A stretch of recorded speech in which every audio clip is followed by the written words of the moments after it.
Bonjour, bienvenue dans Sans détour, le podcast de Genilem avec le soutien de la FIT. La FIT, c'est la Fondation pour l'innovation et la technologie. Ils soutiennent financièrement des projets vaudois, autant des projets qui sont tech, des projets digitaux et des projets maintenant à impact. Ici, dans ce podcast, vous retrouverez des partages d'expériences d'entrepreneuses et d'entrepreneurs, des personnes qui ont choisi de faire les choses autrement. Ils et elles partagent sans détour leur vision du business et de la vie. Moi, je m'appelle Cyril Delaval, je suis coach au sein de l'association Genilem. Et aujourd'hui, j'ai le plaisir de recevoir Camille Lacroix, cofondatrice de Make My Mask. C'est un laboratoire capillaire que tu as fondé en 2021. C'est ça. On va parler e-commerce, on va parler cosmétique, croissance internationale et rentabilité. Mmh. Est-ce que ça te va? Sujet que j'adore. Nickel. Ça me va Ah, parfaitement. et qui est souvent un petit peu, en gros mots Ouais, pour, pas mal de start-up, tech, heu, laisser à part, ouais, je suis donc cool. d'accord. Mais avant qu'on entame tout ça, est-ce que tu peux nous dire qui tu es? Oui, bonjour Cyril, merci pour l'invitation d'abord. Je suis donc Camille Lacroix, la cofondatrice du laboratoire dermopilaire Make My Mask. C'est une société qu'on a lancée, il y a 4 ans avec mon associé Julie Pernet et qui commercialise des solutions, capillaires naturelles pour toutes les problématiques du cuir chevelu. Donc on parle de dermatite, de psoriasis, d'eczéma, de chute de cheveux et va opérer sur ce domaine-là. Hem, Aujourd'hui, on commercialise essentiellement en France et en Suisse et en Europe de proximité, j'aime bien dire ça, Belgique, les pays limitrophes et on a un canal de distribution essentiel, c'est notre site internet. Donc on se décrit comme des e-commerçants. On est né sur internet et notre, marque, évolue sur internet. Bien sûr, on a aussi le canal de distribution qui est le retail et qu'on essaie de développer. Ce sont donc les pharmacies et les grands magasins. OK, nickel. Ça, c'est pour Make My Mask. Voilà. Je reviens sur ma question. Qui es-tu? Hem, alors je suis, Camille, j'ai 38 ans, j'ai 3 enfants, je vis à Genève. Hem, j'ai commencé ma carrière à Genève. J'ai étudié en France, Une école de commerce? ouais, école, classe préparatoire, c'est très typique français. OK. Concours, puis école de commerce. Donc j'ai fait, l'EDEC Business School qui est une école qui se situe à Lille, dans le nord de la France et Pourquoi? parce qu'en concours, c'est la seule que j'ai eue et c'est D'accord. la meilleure. Mais pourquoi tu voulais faire une école de commerce? Qu'est-ce qui t'attirait? Alors, j'étais une grande généraliste au lycée, grande globaliste en fait. J'étais, forte ou moyennement forte dans tous les domaines et je n'avais pas vraiment d'expertise, de domaine de prédilection, au lycée et donc je me suis dit: «Je vais faire la chose la plus généraliste qui existe, pour m'ouvrir le plus de portes possible à la fin de mon cursus, universitaire» et en France, tu as ces classes préparatoires qui, te permettent d'étudier toutes les matières que tu as au lycée, mais de manière très, très, très poussée pour ensuite, passer ce concours et t'ouvrir les portes des plus grandes, écoles de commerce, les plus réputées de France.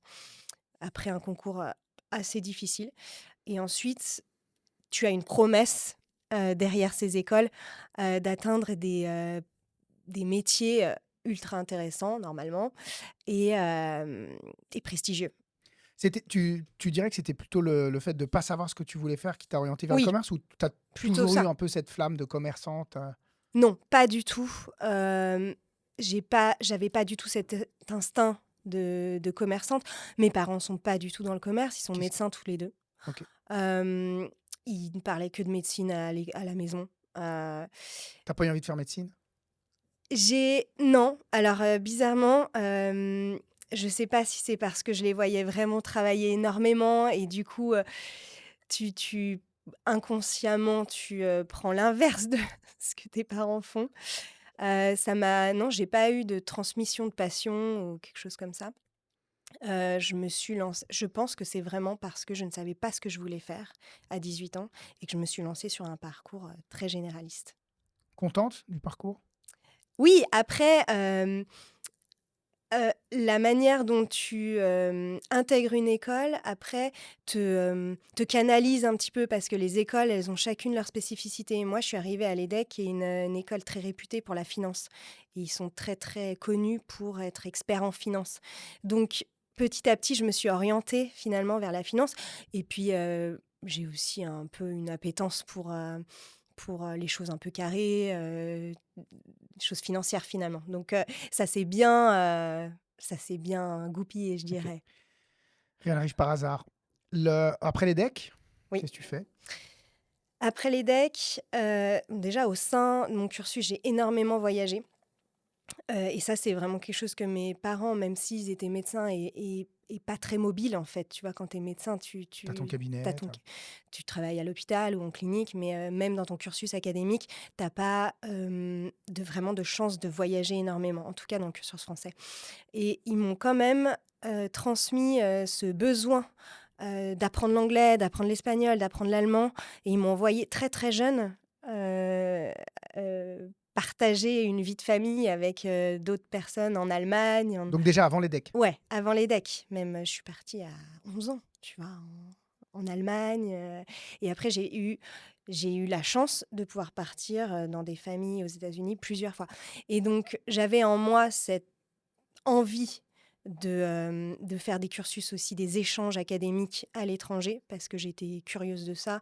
J'adore les langues, j'adore, ce côté international. Pour moi, ce serait mon rêve de pouvoir vivre, vraiment, aux États-Unis ou dans un pays où il y a une langue différente. Et hem et du coup, tu vois, je suis arrivée avec ce bagage-là à la fin de l'EDEC. J'avais beaucoup voyagé, beaucoup appris à l'étranger, beaucoup aussi, fait de stages à l'étranger, tu vois? J'ai fait un stage de 6 mois en Chine, j'ai été, Dans la finance? ouais, dans la finance, dans une grande banque française.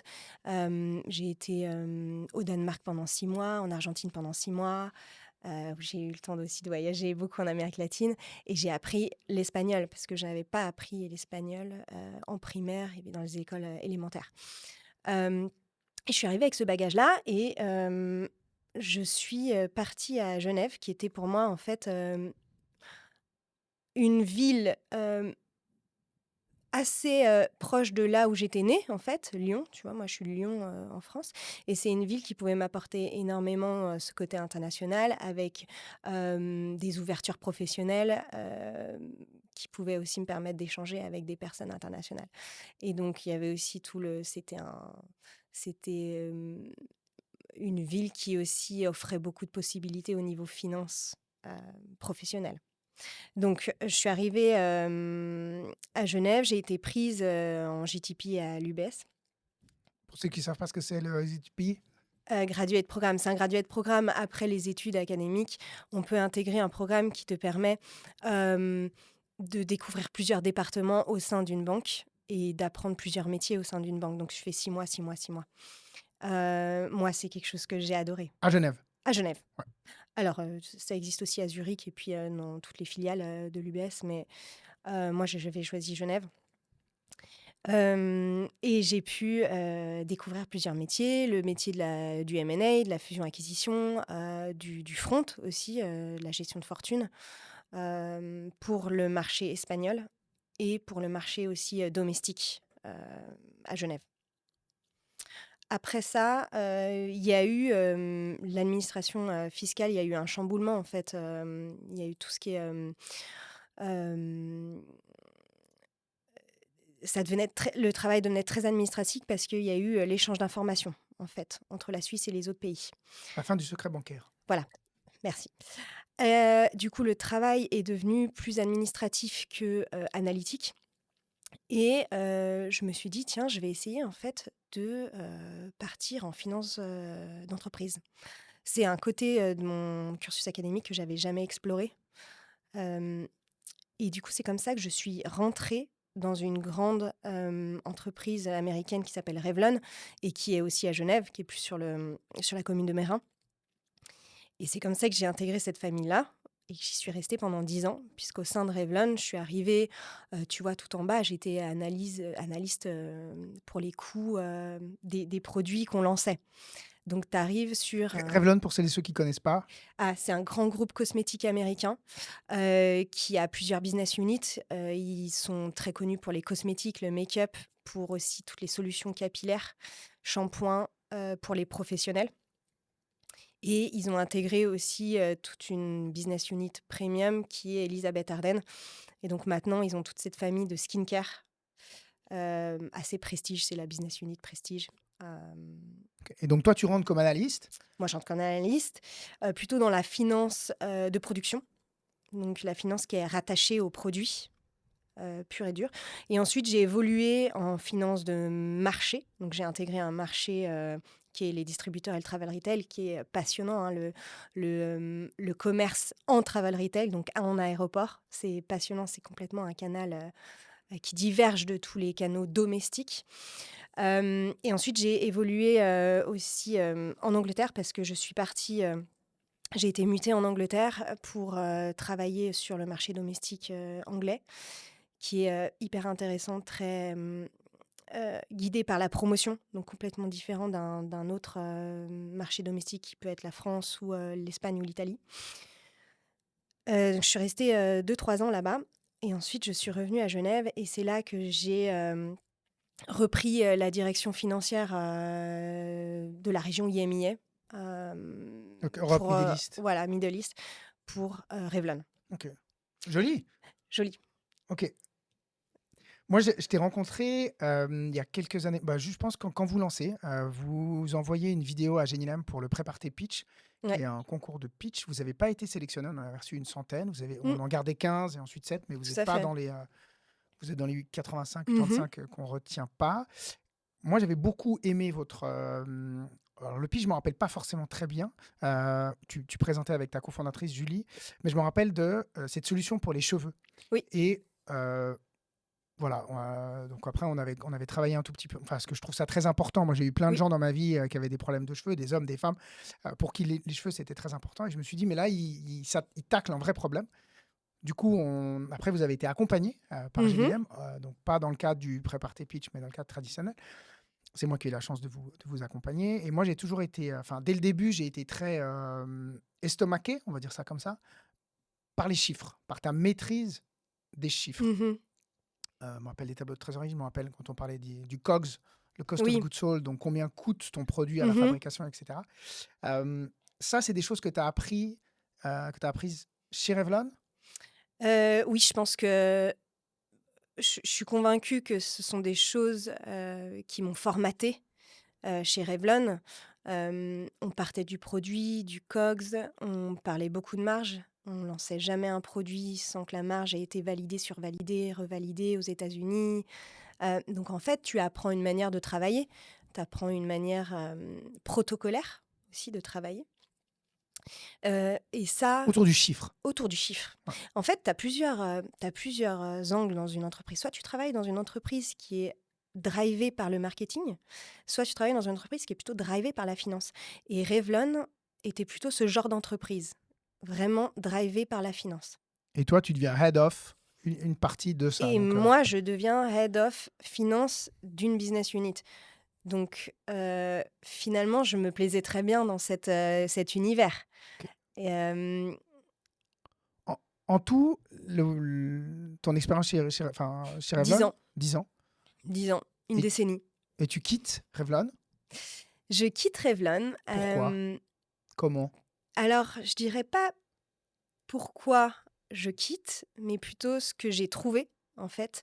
C'est plutôt l'entrepreneuriat qui m'a trouvé que ce que je quittais, en fait. Je sais pas si tu me suis. Euh, J'étais dans un poste très confortable avec des équipes qui travaillaient pour moi. T'aimais ce que tu faisais? J'aimais ce que je faisais. J'étais très à l'aise. J'aimais ce côté international. Bonne situation. Bonne situation, stable. Et en fait, je rencontre ma future associée, qui est en fait ma voisine. C'est comme ça qu'on se rencontre, en fait. C'est qu'elle Voisine de devient palier à la maison. voisine de palier. Elle devient ma voisine de palier. Et cette personne-là cherchait, était en quête d'un pilier financier pour son entreprise. Elle avait déjà un petit peu lancé Make My Mask. Elle était sur les prémices de Make My Mask. Et elle cherchait à structurer Make My Mask. Elle cherchait du coup un pilier avec laquelle partager cette expérience-là. Ses compétences à Julie? Julie, alors pour rappel, Julie, elle est docteur en pharmacie. Elle a travaillé un petit peu en pharmacie, mais beaucoup en industrie pharmaceutique, sur le côté commercial. Elle était en charge d'équipes commerciales, de vente, et elle était aussi en charge du marketing. sur des produits plutôt pharmaceutiques, tu vois, des produits cancéraux. Euh, donc, elle a ce bagage commercial, marketing, com. Et moi, au sein de l'entreprise, actuellement, je suis vraiment plutôt en charge, comme on en a parlé, de la finance et tout ce qui est un peu support, donc achat de matières premières, logistique, admin, RH. Et donc, c'est ta voisine de palier. Donc, moi, je l'imagine, elle est en train de monter comme ça, en canapé, dans les escaliers. Elle te croise et elle te dit quoi? Tcho, tu viens me rejoindre? On a commencé à se connaître et c'est vrai elle m'a demandé si je connaissais une personne qui était financière dans le domaine des cosmétiques et à Genève et qui potentiellement voudrait rejoindre une mission entrepreneuriale. Et toi, tu dis tout de suite, go bingo, c'est pour moi Et ou moi, je me dis, mais c'est marrant, c'est moi en fait. En fait, c'est moi. Et à vrai dire, je sortais de mon troisième congé maternité. On a souvent, nous les femmes, beaucoup de remises en question après les congés maternité. On a pas forcément le temps, mais on se ressente sur nous-mêmes. Enfin, en tout cas, moi, c'est ce que je faisais à chaque fois. Et c'est vrai qu'à la sortie de mon troisième congé maternité, je me suis dit, tiens, pourquoi pas me remettre une mission, un challenge, un petit saut dans le vide. Et c'est arrivé en fait sur la table. Tu vois, c'est arrivé comme ça m'a en fait dès qu'elle m'a pitché la boîte, c'est pas sorti de ma tête. Et du coup, ça m'a complètement bouleversée et c'est comme ça que je suis rentrée un peu dans le jeu avec Julie. On a commencé à travailler toutes les deux parce que je voulais pas laisser de côté mon poste, tu vois, 3 enfants, j'ai quelque chose de stable, que tu as construit quand même? que j'ai Enfin, tu construit, fais les que decks, j'ai tu fais tes stages, voilà, c'est une grosse 10 carrière ans. que j'ai construit au fur et à mesure. Et donc et ça, je le conseille à beaucoup d'entrepreneurs quand on choisit son associé, c'est de commencer à travailler side by side, un peu dans l'ombre. Tu vois, je travaillais entre midi et 2, le soir beaucoup, Ok. sur des dossiers qu'elle me donnait. Julie, on a échangé en toute transparence, hein, sur les chiffres, sur les dossiers, sur les missions sur lesquelles elle traînait un petit peu.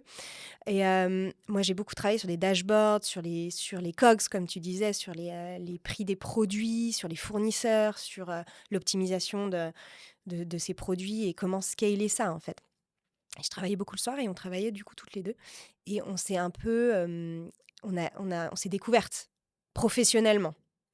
Et au moment où tu te dis, OK, tu coches la case, c'est bon, c'est là que je me suis lancée et que j'ai décidé de démissionner. Donc ça s'est fait sur 6 mois, tout ça. Ça se fait pas sur un coup de tête, c'est assez réfléchi finalement, mais bon, c'est mon caractère aussi. Qu'est-ce qui est important quand tu dis on s'est découverte? euh, C'est c'est- important parce qu'en fait, quand tu te lances dans une mission entrepreneuriale, tu vis avec la personne encore plus qu'avec ton mari, en fait. Elle est H24 avec toi, c'est ton bébé, en fait, cette entreprise, c'est ton 4e bébé. Hem, Tu vis jour et nuit avec lui au départ, hein, parce qu'au début, franchement, c'est tellement dur que c'est jour et nuit. Maintenant, c'est plus le cas. Hem, donc c'est important de savoir si tu as un fit professionnel au-delà d'un fit amical, hein. Est-ce que tu arrives à travailler? Est-ce que tu arrives à faire passer des messages? Est-ce que tu arrives à capter son attention et que vous alliez dans la même direction? Ou est-ce que tu vas avoir besoin d'un intermédiaire pour pouvoir communiquer avec cette personne? Ça, c'est tout l'enjeu de trouver son associé. et tout s'est fait très naturellement. Il n'y a pas besoin de parler ou au contraire, parce que quand tu dis aller dans la même direction, vous l'avez verbalisé, cette direction? Vous avez dit make my mass, Ouais. dans 10 ans, ça sera ci, ça sera ça? Alors, avec mon associé, on a toujours parlé en toute transparence, parce qu'on est toutes les 2 hyper entières. Et si tu arrives pas à dire quelque chose à ton associé, ça risque de créer énormément de friction, de frustration dans le temps.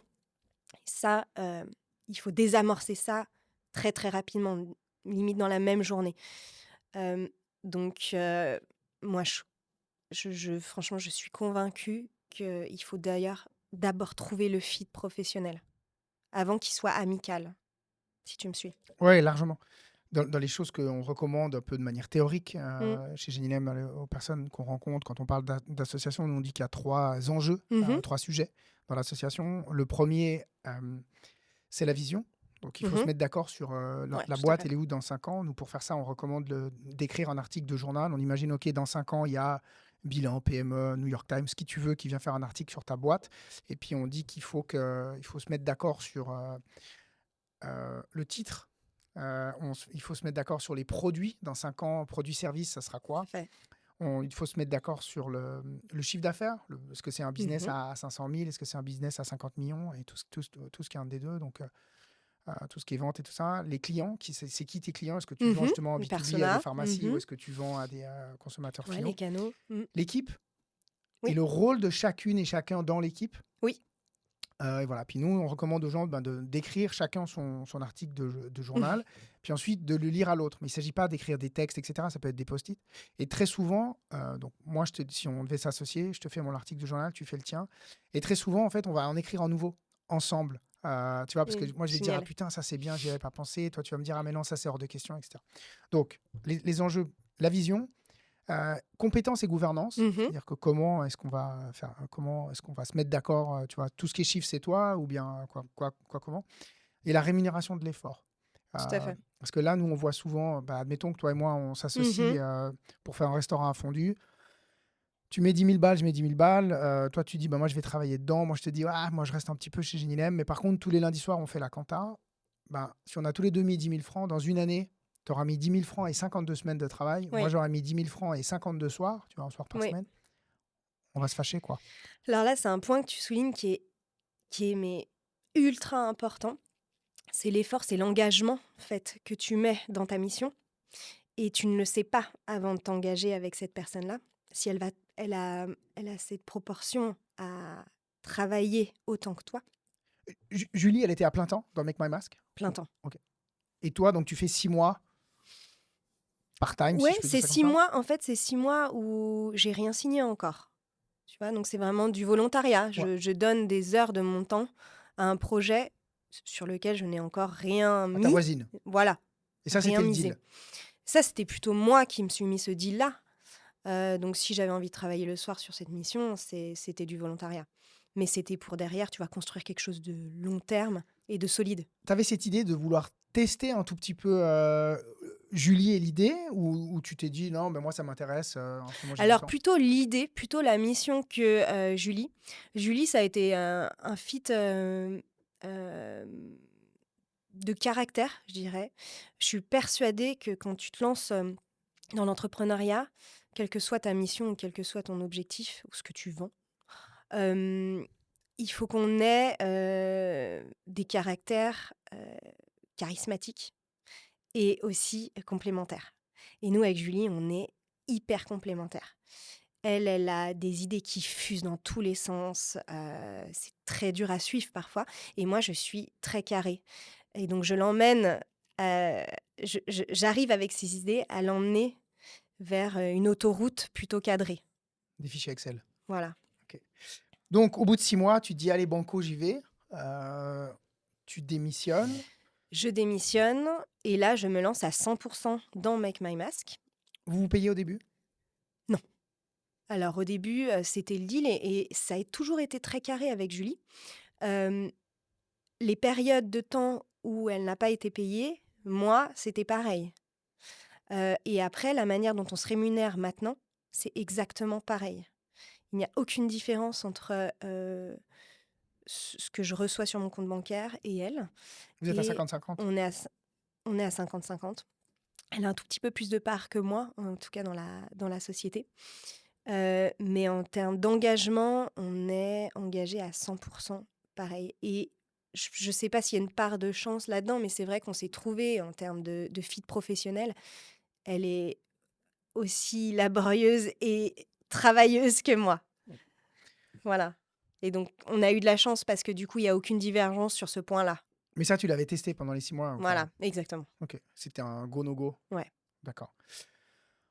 Vous lancez donc Make My Mask. Donc, la première solution, si je dis pas de bêtises, c'était des poudres qu'il fallait Ouais. réhydrater pour faire des masques capillaires. Ouais.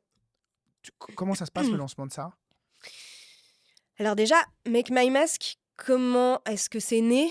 C'est né d'un postulat qui est assez simple, c'est qu'en pharmacie, donc pour rappel, Julie est docteur en pharmacie, donc elle connaît bien la proposition de valeur en pharmacie sur le marché du cuir chevelu. Elle est très précaire, cette proposition de valeur. Tu as 2 familles en pharmacie. Tu as la famille, des compléments alimentaires et tu as la famille des shampoings pour traiter toutes les problématiques du cuir chevelu.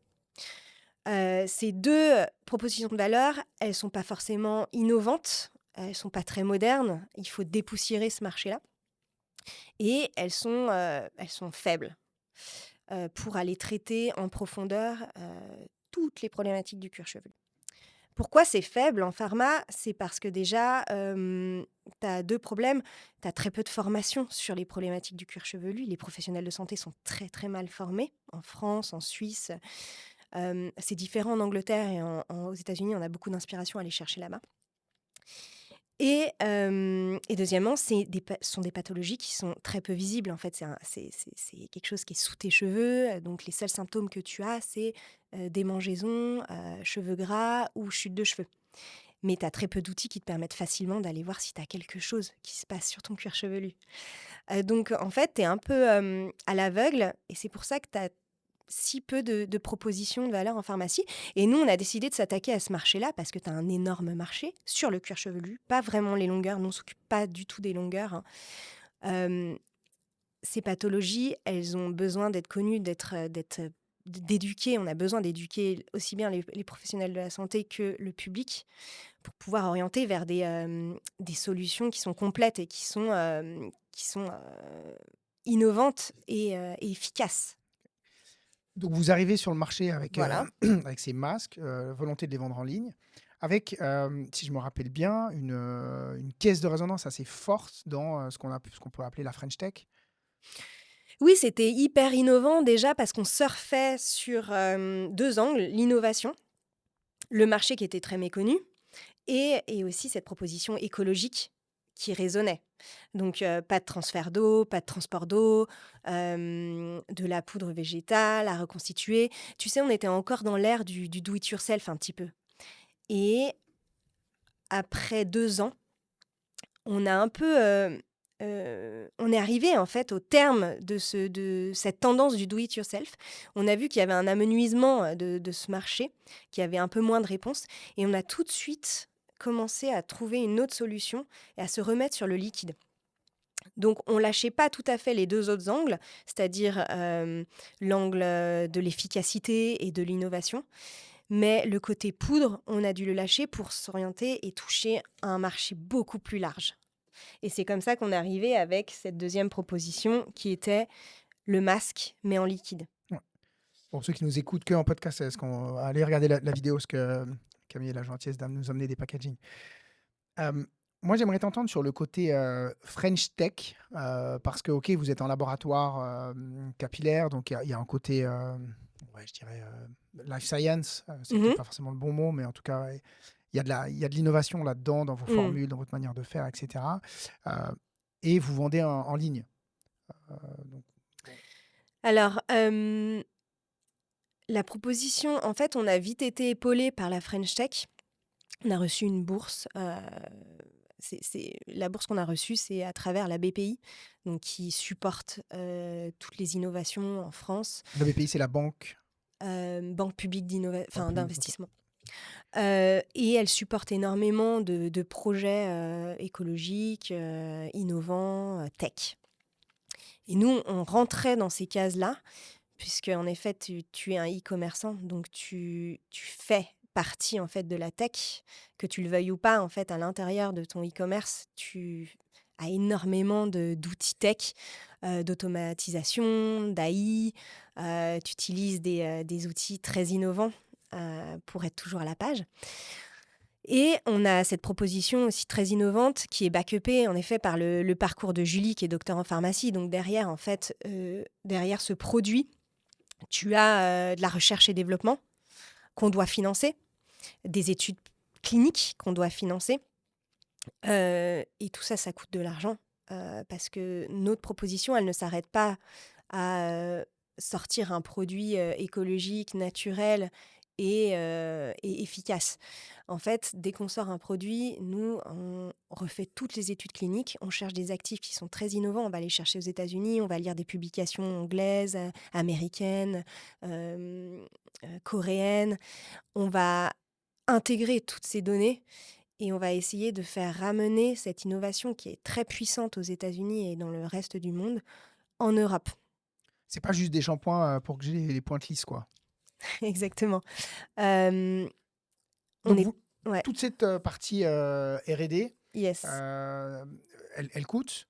Oui, Vous avez un soutien de la BPI et vous levez des fonds, si je dis pas de bêtises. on a levé des fonds il y a 2 ans. On a levé des Donc, fonds, vous démarrez en 2021, ouais, vous levez les fonds, en 23, d'accord. début 23. Mais donc, la R&D était déjà faite. Alors, une partie de la R&D, parce qu'en fait, on sort des produits toutes les années. On avait, début 2023, quand on a levé des fonds, on avait peut-être 12 produits. Donc la R&D était déjà faite. Là, on sort, depuis 2023, en fait, on sort des produits beaucoup plus poussés cliniquement, avec de la recherche beaucoup plus précise sur certains actifs.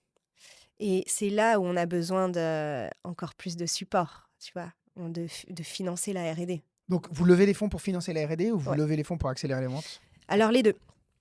Euh, on a levé des fonds pour scaler, donc pour accélérer notre croissance. Et on a vraiment vu les résultats, hein. Dès qu'on a levé, on s'est, en fait, on a mis énormément d'argent dans le marketing, hein, dans la visibilité, mais surtout dans le marketing payant. À peu près 35-40% de notre CA est allé en marketing payant. Et c'est comme ça qu'on a pu faire notre premier million. Vous le faites après. Est-ce que tu peux nous parler un tout petit peu de la levée de fonds ou pas? Bien sûr. C'est La levée de des fonds. family office, c'est FFF. Alors, la première levée de fonds que tu fais en startup, elle s'adresse souvent à des business angels. C'est même pas une seed, tu vois. C'est encore avant une levée de fonds seed, tu vois. C'est friends and family and business angels, tu vois. Nous, on voulait lever à peu près 1 million. C'est ce qu'on a réussi à faire en partageant notre capital à peu près à 600 000.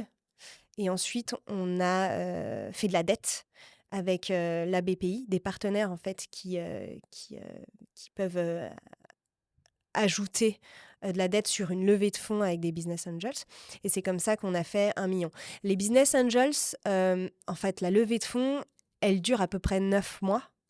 C'est très dur de clôturer une levée de fonds Enfin, ça, tu le vois dans les journaux, hein, quand tu arrives à lever en une semaine des millions, mais c'est très rare.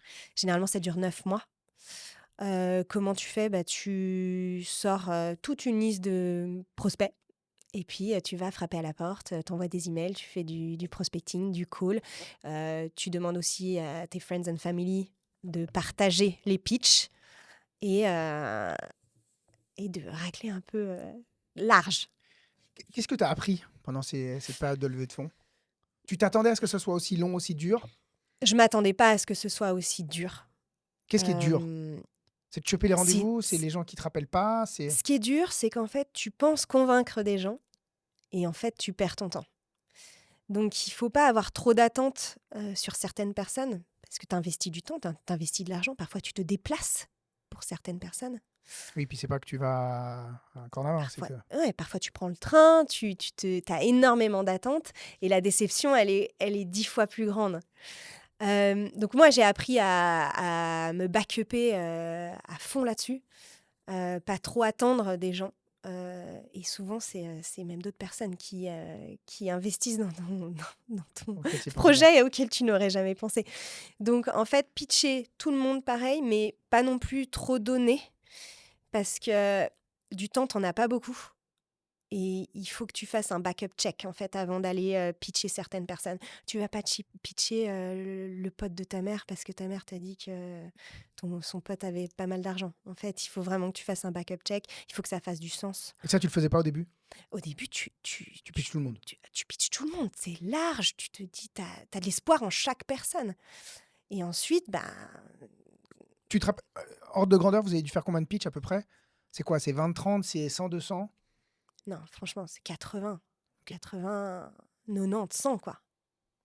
Et sur ces 4... Et le funnel, au final, il y en a combien qui investissent? C'est quoi? Il y en a deux, il Et y au en a... final, t'en as 10 qui investissent.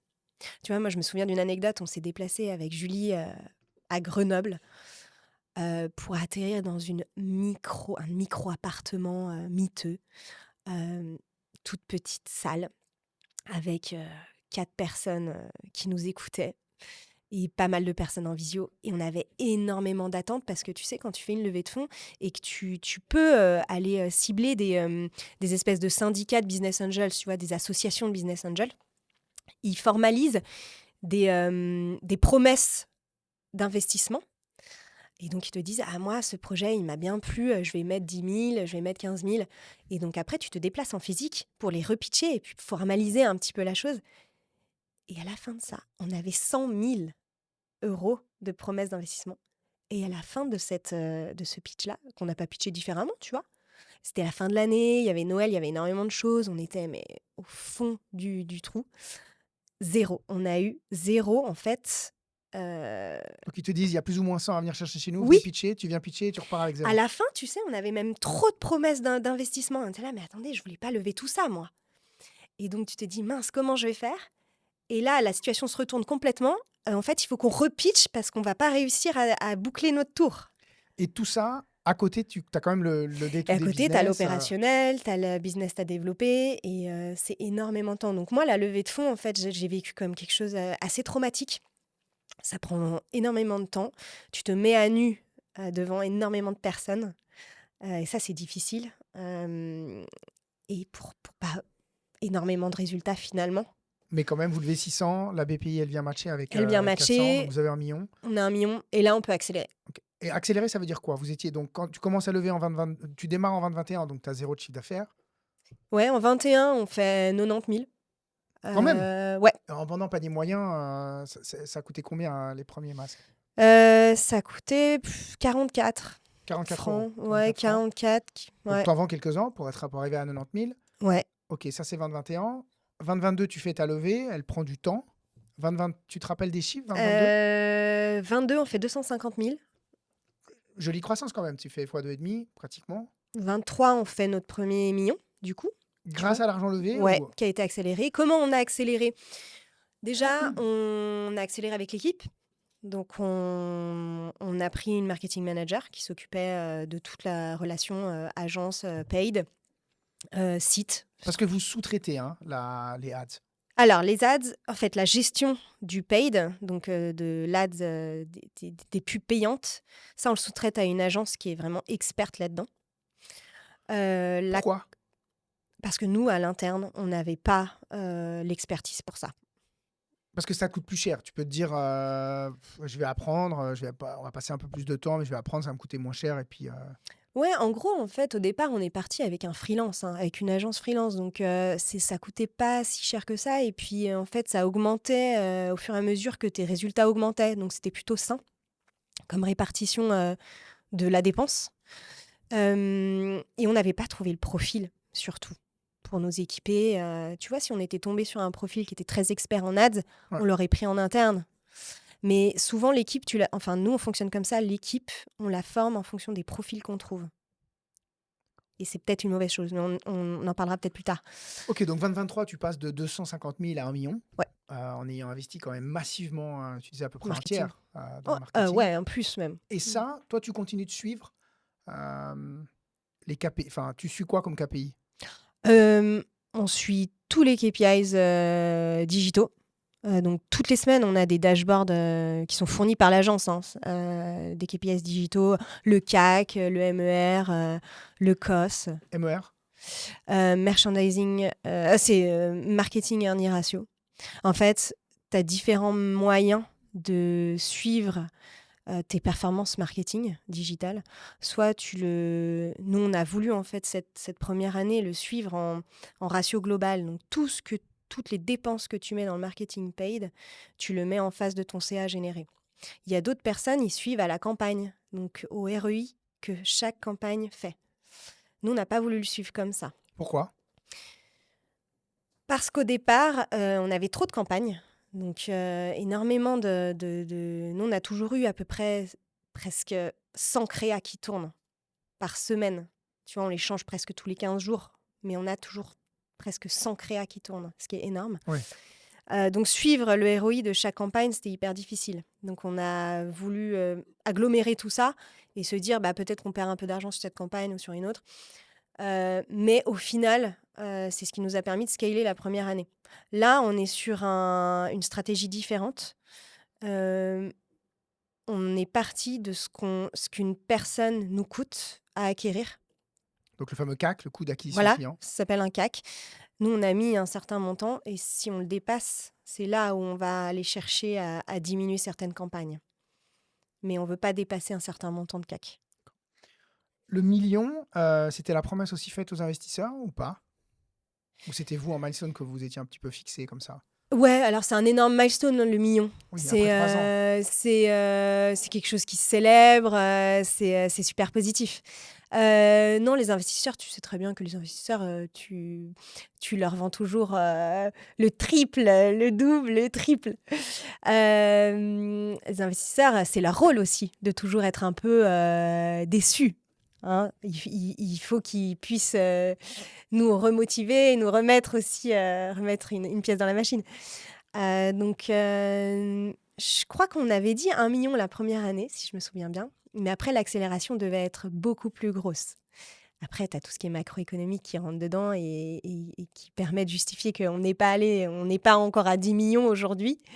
Mais les investisseurs, ouais, ils sont toujours dans la case déception, tu vois. La relation que vous avez avec eux, parce qu'ils sont minoritaires, Oui. elle est comment? Tu les as tous les jours au téléphone? Tu les as une fois par année dans un board? Alors nous, c'est très structuré, donc on a 4 fois par an. Donc chaque trimestre, on va fournir tout un dashboard et tout un email explicatif des performances sur les trois derniers mois. On fait bien sûr une AG en fin d'année.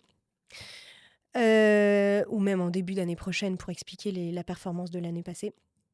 Et après, on a 4 fois par an une AG, enfin pas une AG, mais un board avec nos 3 principaux membres du board. Et ce board, il change chaque année presque. Pourquoi? Parce qu'on aime bien explorer toutes les compétences de chaque personne qu'on a au sein de l'équipe. On appelle ça une équipe, hein. Nos investisseurs, c'est notre équipe. Et on les a aussi choisis parce qu'ils avaient chacun une expertise. Quand on a le luxe de faire ça, c'est cool. Ils ne sont pas tous experts. Experts. Il y a des personnes qu'on sollicite pas du tout et qui voulaient d'ailleurs être très passifs, et d'autres qu'on sollicite énormément, presque toutes les semaines. Qui ont des compétences en dermato, qui ont des compétences Alors, en compétences en acquisition? distribution, plutôt canaux de distribution, grands magasins, qu'on fait énormément, qu'on fait des grands groupes hein, de parfumerie ou de cosmétiques. On a un avocat, on a une personne qui est très expert en e-commerce parce que il est fondateur de Smooth. Donc ça, c'est hyper intéressant. On a des personnes qui ont été aussi plutôt dans le médical. Et nous, comme on surfe beaucoup, tu vois, sur cette incarnation de Dr. Brand, ça nous aide énormément aussi à professionnaliser et à structurer l'entreprise. Donc on a beaucoup de personnes différentes. Ce million après 3 ans, c'était votre but à Julie et à toi? Ou tu penses que c'est plutôt un peu ce rôle de chicken and egg où tu rencontres des investisseurs qui disent: «Ah mais moi de toute façon si tu fais pas le million, ça m'intéresse pas», et donc où tu refais tes chiffres et après? Non, alors il faut savoir que les investisseurs, ils sont importants, mais ils sont pas décisionnaires. Donc moi, la seule vision que je suis, c'est la mienne et celle de Julie. Enfin, notre vision. Et c'est eux qui ont adhéré à cette Et vision-là? c'est eux qui doivent adhérer derrière. Si les investisseurs prennent trop de place dans ton processus de décision, c'est pas sain parce qu'en fait, ça te ralentit. Et si tu dois prendre en compte en fait 10 personnes derrière, tu vois, ça te ralentit énormément. Donc vous les tenez informés Qu'on les tient informés. et vous les Et comme sollicitez on est pour encore majoritaire, c'est nous qui fixons nos objectifs, notre budget. Le budget est bien sûr voté, mais notre vision, c'est nous qui la mettons. donc Et c'est nous qui connaissons en fait mieux le domaine. Il faut toujours se redire ça. C'est que tu es maître à bord, c'est toi qui connais ce qui est le mieux pour ton entreprise. Tu prends des conseils et ça peut vraiment te guider. Mais il faut te dire, faut garder confiance aussi en la vision que tu as eue au tout début. c'est facile de la garder cette vision ou c'est dur? Non, c'est dur. C'est pour ça que moi, à chaque fois, il faut faire du look back et se dire, j'ai eu cette vision, j'ai tout lâché pour ça. c'est qu'il y a quelque chose à faire. Donc il faut pas douter, il faut quand même, tu vois, Julie, moi, mon associée, c'est elle qui porte cette vision, parce qu'elle, elle a jamais douté du succès ou enfin de l'échec. Et c'est ça qui est hyper important, c'est d'avoir une personne qui te porte tout le temps, parce que des doutes, tu en as toute la journée. Et une personne qui te dise: «Ah mais non, mais jamais on fermera la boîte. Ah mais jamais elle y a pensé». Et c'est ça qui est génial, c'est d'avoir une personne à côté de toi qui puisse te porter. Au-delà des investisseurs, parce que les investisseurs, ils sont pas avec toi. Donc il te faut quelqu'un à côté qui puisse avoir cette vision du succès. Et le succès, donc, vous en avez. Donc, tu passes le million en 23. Oui, L'objectif pour 24, doubler. doubler. Et on l'a fait. OK. On a doublé, on a fait plus de 2 millions. Et depuis, c'est un peu notre mojo, on veut doubler toutes les années. OK. Avec toujours, donc c'est plus ou moins le cas, on est fin 25 quand on Ouais. enregistre. Et bien là, tu vois, on pensait qu'on le ferait pas et on va terminer à 3,5 millions. Bon, c'est pas mal quand même comme Et c'est pas croissance. du tout ce qu'on avait annoncé aux investisseurs parce qu'on avait annoncé quelque chose de beaucoup plus conservateur OK, plus et conservateur. beaucoup plus conservateur. Ils ont râlé. Pas trop. Pas trop parce que derrière, en fait, et ça, on peut y revenir, c'est toute une question d'équilibre. En fait, si tu apportes aussi de la rentabilité, c'est un milestone qui est hyper important dans la tête d'un investisseur et puis dans la tête des fondateurs. En tout cas, moi, de mon côté, c'était un milestone hyper puissant. Et cette rentabilité, tu vois, on l'a eu cette année. On arrive à l'avoir, on arrive à dégager de l'EBITDA. Et ça, c'est un énorme KPI, un énorme ratio que tu peux souligner aux investisseurs. C'est très rassurant. Ça t'apporte énormément de crédibilité, aussi bien pour des futurs endettements. Mais alors justement, parce que et on en avait déjà parlé, on est dans un environnement. Mais moi, j'ai l'impression que ça change. Tu vois, ça fait Mhm. maintenant 8 ans que que j'accompagne des entrepreneuses et des entrepreneurs, et j'ai l'impression que ça change un petit peu cette espèce euh, de mise en valeur de la start-up qui doit être deep tech, digital, c'est à peine suffisant, mais en tout cas, elle doit être deep tech, elle va faire le million l'année prochaine, elle va faire 10 millions dans 2 ans, elle se finance avec des levées de fonds. Mhm. Euh, Ça change. Ça change. Euh, Tu vois bien qu'en fait, autour de nous, toutes ces startups qui sont financées par des levées de fonds, souvent elles meurent et ça devient de plus en plus difficile de lever des fonds. Euh, Moi, je passe beaucoup de temps aussi avec des fonds d'investissement parce que c'est hyper intéressant d'aller piocher de l'information à droite et à gauche.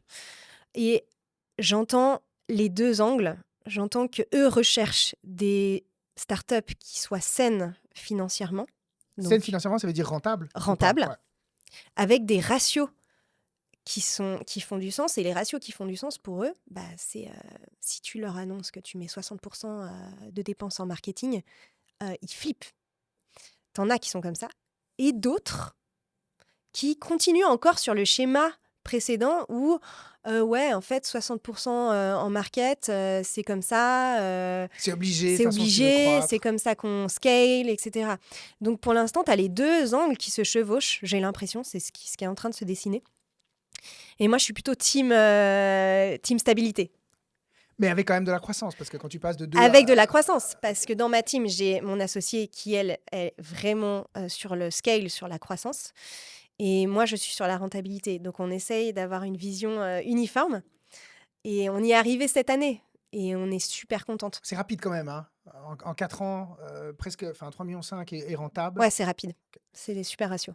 Tu dirais que c'est dû à quoi? Tu dirais que c'est dû à cette dualité qui, au final, vous ramène entre Julie qui veut croître et entre Ouais, Camille qui veut que ça soit rentable? c'est un équilibre entre les deux. Parfois, tu vois, je lâche sur certaines choses où on veut tester des choses. Je lâche sur le budget. Je dis, OK, testez, faites vos expériences. Et il y a aussi d'autres côtés où Julie, elle s'est beaucoup formée aussi en finance et au côté héroïste. Donc tout ce qu'on fait, on le fait avec un focus héroïste. Même si on veut tester, maintenant. Donne-nous un exemple pour des gens à qui ça parle pas. Un Un retour exemple, héroïste, c'est quoi? un retour avec... en fait, on ne peut plus se permettre de tester pendant 6 mois et que ça ne nous rapporte rien. Donc en gros, là, tu vois, Amazon, euh, le canal Amazon, ça fait 2 ans qu'on est sur le sujet. On s'est dit, on y va pas Et vous y êtes allé ou mettre pas? de l'ADS, tu vois, sur le canal d'Amazon. On n'y est toujours pas là. Parce qu'en fait, les agences qui nous ont pitché, ils nous ont dit, oui, Amazon, c'est long, ça met 6 mois, il faut mettre 200 000, et puis après, on voit ce qui se passe.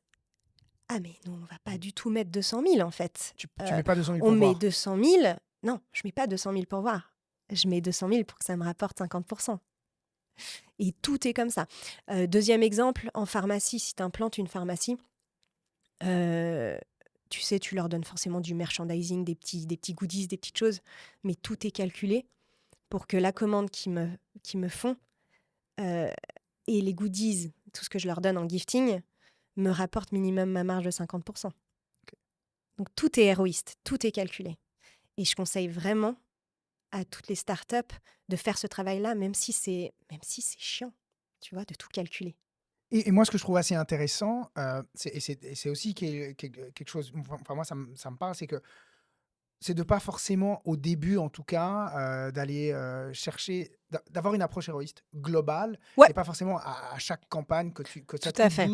12 francs 37 ou 12 francs 38, tu t'en fous. Tu veux juste Exactement. savoir si ça te coûte, est-ce que ça C'est te pour coûte. ça qu'au départ, tu es obligé de tester des choses. Il y a des choses sur lesquelles je lâche vraiment, où je dis, OK, faites votre expérience, mais c'est limité. C'est pas à 100 000, c'est des expériences à 5 000 euros ou 6 000 francs.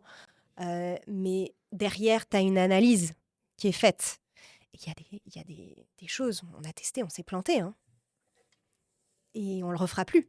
Donc vous allez chercher du chiffre d'affaires, mais pas que. Non, on va chercher du chiffre d'affaires, mais du ROI aussi, OK, de la marge. de la marge. Et alors ça, j'aimerais t'entendre sur la marge, parce que, j'ai envie de dire que tu es une acharnée de la marge. Ouais, on est toujours en train de Je le dis avec trouver. beaucoup de respect, hein. Ouais, ouais, mais c'est presque le ratio le plus important de ton entreprise parce que c'est celle qui va te faire tenir sur le long terme. C'est celle qui va te faire survivre. Euh, Nous, nos produits, tu vois, on les lance jamais en dessous de 90% de marge. Pourquoi? Parce qu'à la fin, il te reste rien, en fait. Les gens vont se dire, mais elle est folle. Mais en fait, non, tu dois payer tellement de marketing, du frais, du transport. En e-commerce, tu dois payer en fait le colis, les cartons, les salaires. À la fin, il te reste rien. Donc, c'est nécessaire de partir sur une marge qui est énorme pour ensuite pouvoir aussi avoir un peu de flexibilité. Pour certains marronniers, tu sais, dans l'année, tu as des promotions à faire, tu as des choses où tu vas accélérer aussi la croissance. Donc, tu vas devoir donner un peu de budget. Et donc, partir avec une marge très haute te permet d'avoir plus de flexibilité derrière. Et cette marge très haute, bah, c'est soit tu mets un prix de vente très élevé, au risque de peut-être moins vendre ou d'avoir peur de moins vendre, soit de nouveau, tu t'acharnes pour avoir des COGS bas. Vous avez fait quoi? Vous Alors avez fait moi, les je 2? suis plutôt team COGS, donc retravailler toujours mes COGS plutôt que d'augmenter le prix final, parce qu'on est dans un marché hyper concurrentiel. Vous êtes en positionnement prix, vous êtes quoi? Vous êtes premium? Vous êtes, Non, mid? on est plutôt accessible, tu vois, sur un soin, parce qu'on appelle, c'est quand même un soin, on est à 34,90 sur ce liquide-là, et en shampoing à 19,90, qui est un shampoing traitant, pas un shampoing lavant. Shampoing lavant, tu trouves en pharmacie entre 12 et 16 euros. Ou 12 et 17 francs, tu vois, quelque chose comme Et ça. d'autres shampoings traitants?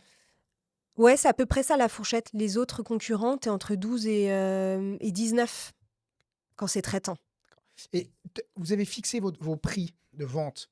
Vous avez, t'as d'abord regardé ton COGS et puis t'as rajouté 90% pour avoir ton prix de vente. Ou bien vous êtes allé voir les concurrents, ils sont à 19, donc moi je vais être à 19, donc il faut pas que j'achète plus que en 90 quoi. On part toujours du benchmark. Donc on part toujours de De l'analyse du vente. marché. Ok. Ouais, analyse du marché, à combien se vendent les produits, les shampoings. Et ça vous l'avez fait dès le début. Ouais, depuis toujours. C'est Euh, quelque chose que tu avais appris chez Revlon ou chez oui, Revlon? oui, tout à fait. Comment tu fixes ton COGS? Quel marché tu regardes pour fixer ton prix de vente? Et nous, on appelait ça un marché leader. Et là, bah, c'est pareil. Du coup, tu analyses ton marché concurrentiel.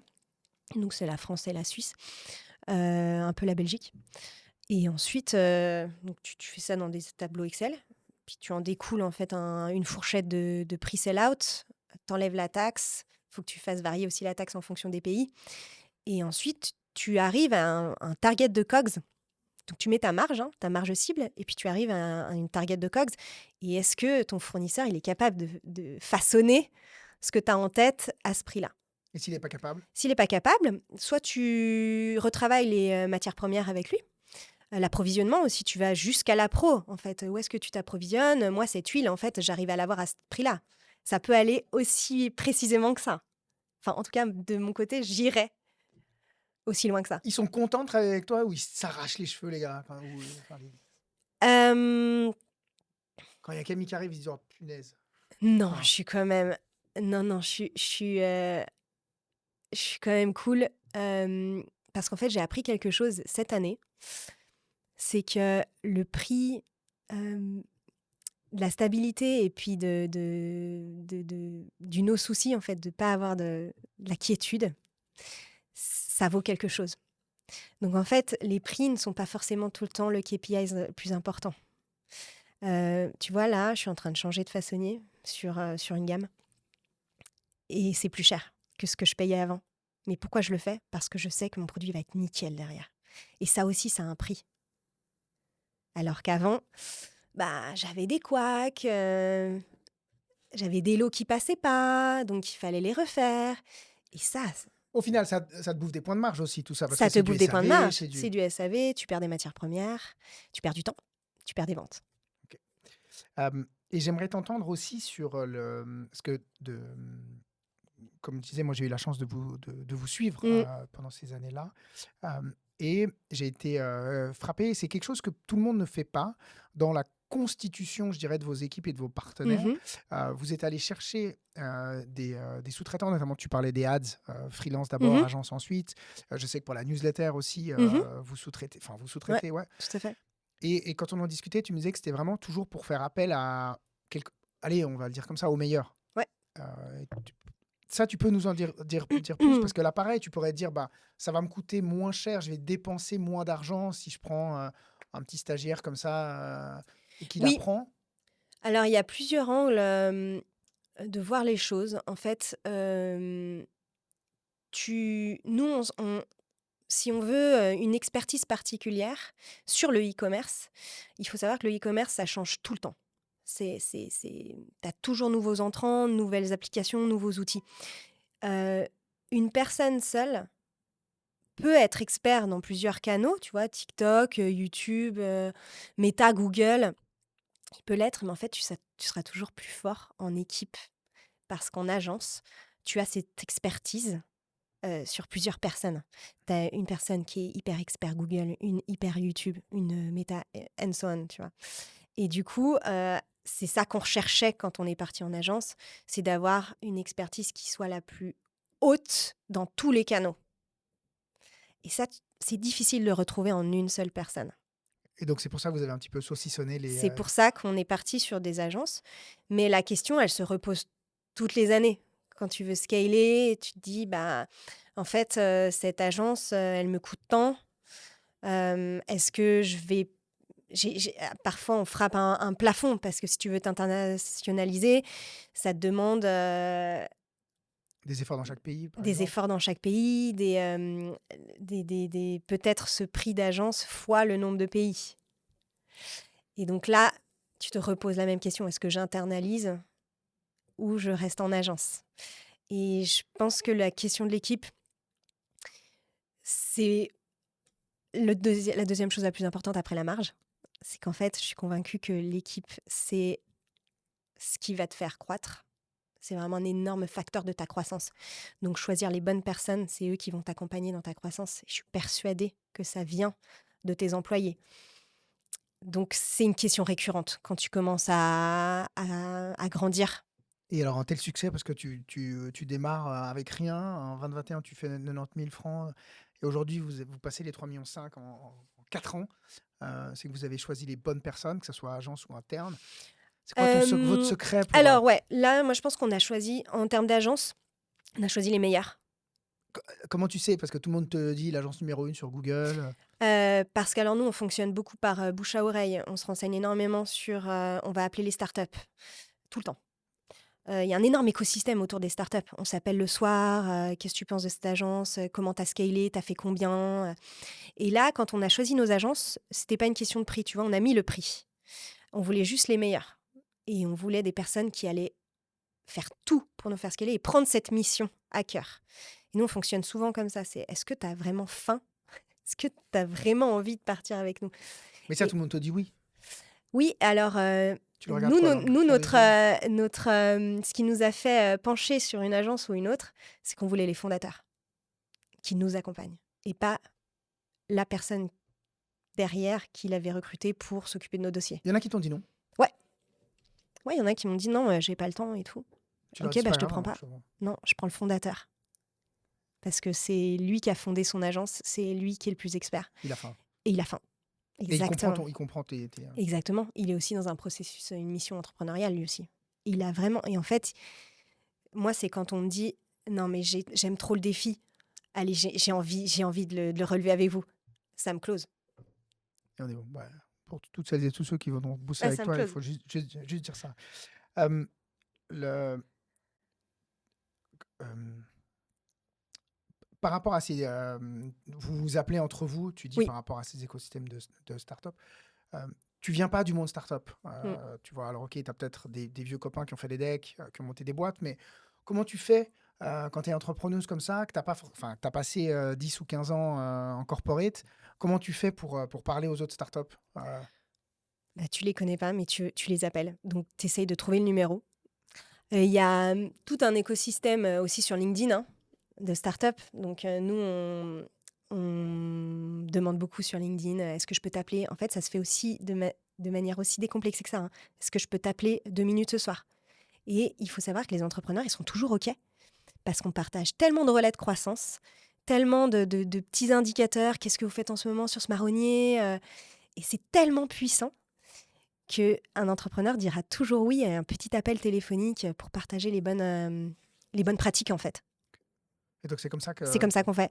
On demande souvent aussi à des copains, qu'on a rencontrés dans des salons, à des congrès, à des associations, de partage d'infos, tu tisses un peu des liens et après, tu te raccordes à ça, en fait. Est-ce que tu connais le gars le fondateur de? et les gens bien connaissent des gens bien. Et ouais, les gens, nous, tu sais, on est quand même beaucoup plus excentrés. Donc tu as l'écosystème, genevois parce que nous, on habite à Genève, mais en travaillant aussi en France, on est très excentré de Paris, qui est un peu le centre, névralgique de la start-up. Nous, on est tellement excentrés qu'on est obligé aussi de faire pas mal de phoning pour se tenir au courant, pour avoir toutes les nouvelles tendances, les nouvelles applications. Il faut on est très attaché au contact, entre start-up. OK.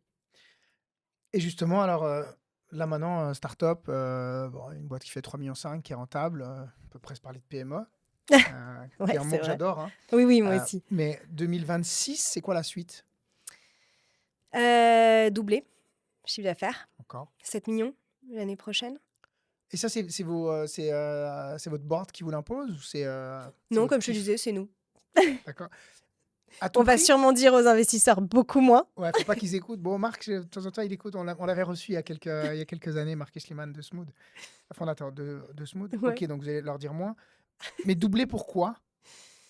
C'est votre kiff? C'est parce que Hem, tu sens qu'il y a encore le marché? Doubler parce que c'est facile de dire: «Je vais doubler l'année prochaine», et aussi parce qu'on l'a construit.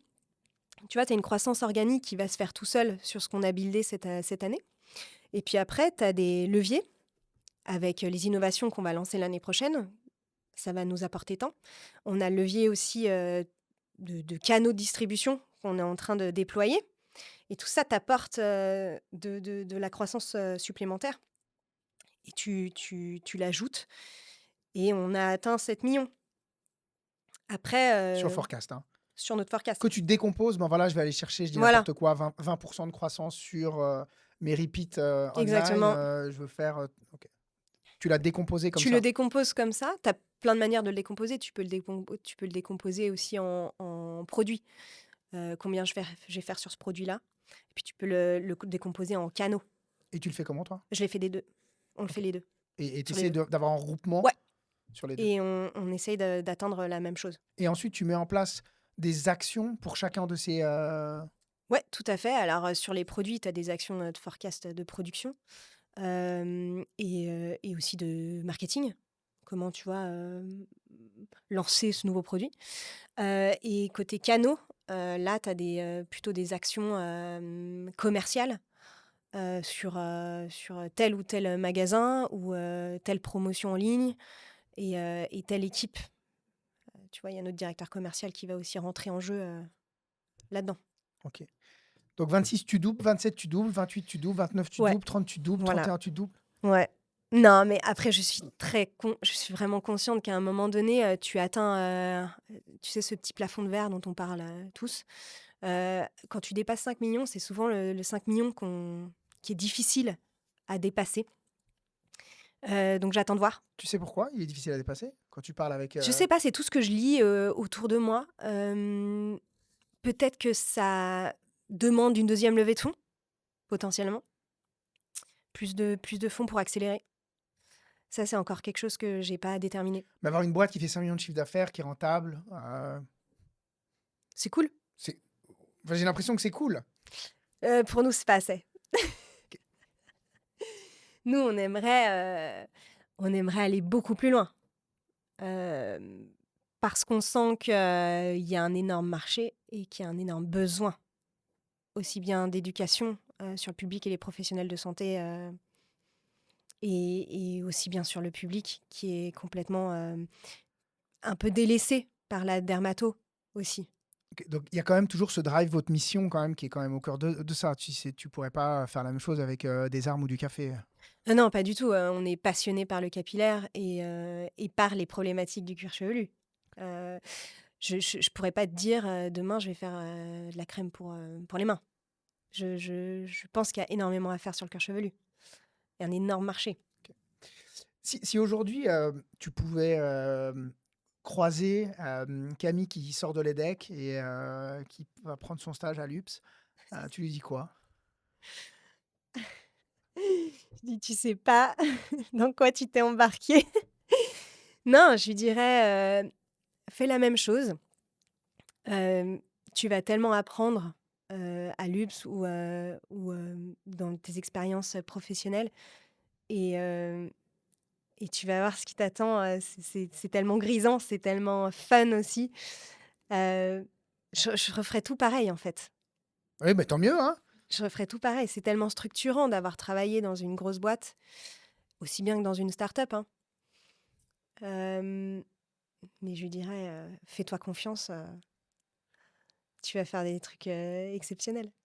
Changer la vie de plein de gens Ouais. en réparant leur cuir chevelu. Euh, Merci beaucoup, Merci à toi. Camille. Si on veut te suivre, tu es sur les réseaux. LinkedIn, beaucoup LinkedIn. Moi, je suis sur LinkedIn sous Camille Lacroix. Et je partage pas mal d'expériences entrepreneuriales et de petits conseils aussi. Et de petits pièges à éviter. D'accord. Le plus gros, Pièges à éviter? ouais. Faire confiance Se faire aux confiance. partenaires. Oh, faire confiance aux partenaires. Toujours challenger ce D'accord. qu'ils disent. Jamais faire confiance à ce qu'ils disent. Moi, je veux voir.